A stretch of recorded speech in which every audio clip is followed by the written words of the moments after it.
The hospital room smelled of antiseptic and despair, a sterile prison where the beep of monitors mocked my fading pulse.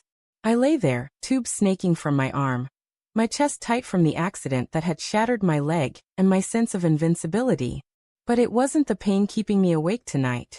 It was the text I'd glimpsed on my phone, half dead in my hand, before the nurse snatched it away. Miss you already. Come home soon. From Sarah. My Sarah. Except it wasn't meant for me. The name above it, Jake, burned into my retina like a brand. I stared at the ceiling, its cracked tiles a map of my fracturing world. Sarah hadn't visited in 3 days.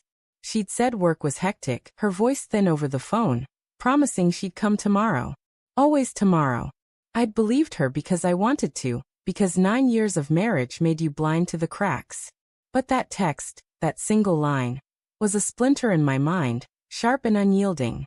I couldn't unsee it. Jake. Her coworker. The one she'd laughed about, called harmless, with his easy smile and late-night project sessions. My stomach churned, not from the morphine but from the dread pooling like oil in my gut. The next morning, I convinced the nurse to let me keep my phone. Just to check on my wife, I said, my voice steady despite the tremor in my hands. She relented, her pitying eyes lingering too long. I waited until she left, then opened Sarah's messages. Nothing new. Just that one text, glowing like a warning flare. I scrolled up, searching for context, but found only mundane exchanges about groceries and my recovery. Too mundane. Too clean.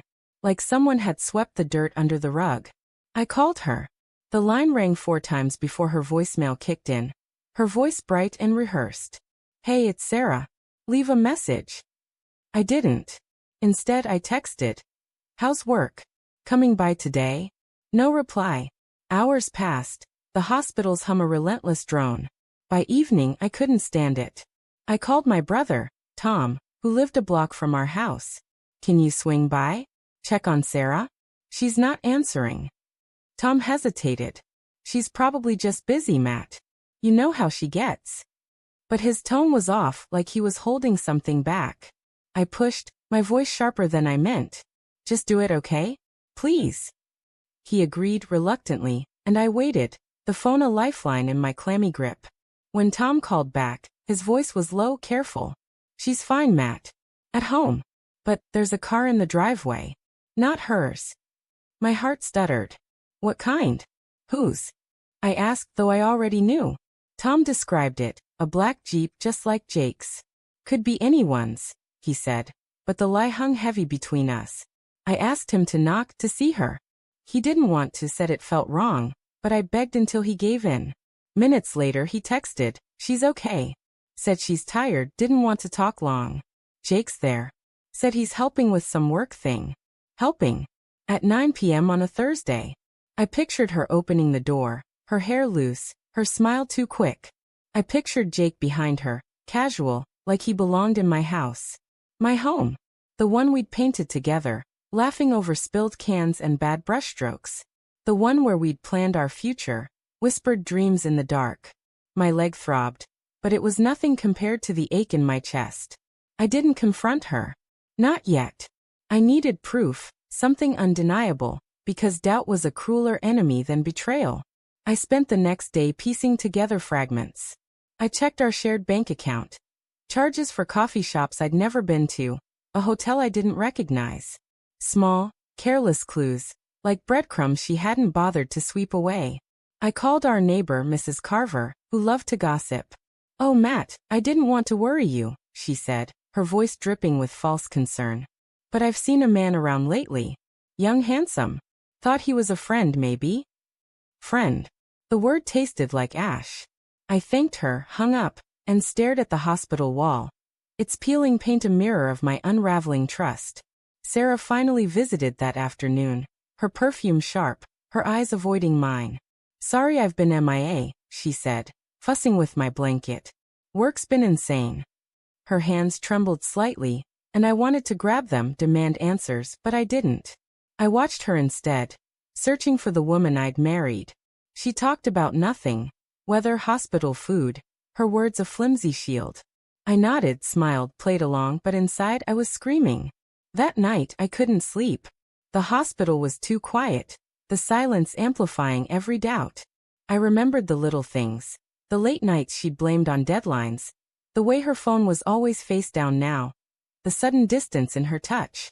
Each memory was a needle, pricking deeper. I called Tom again.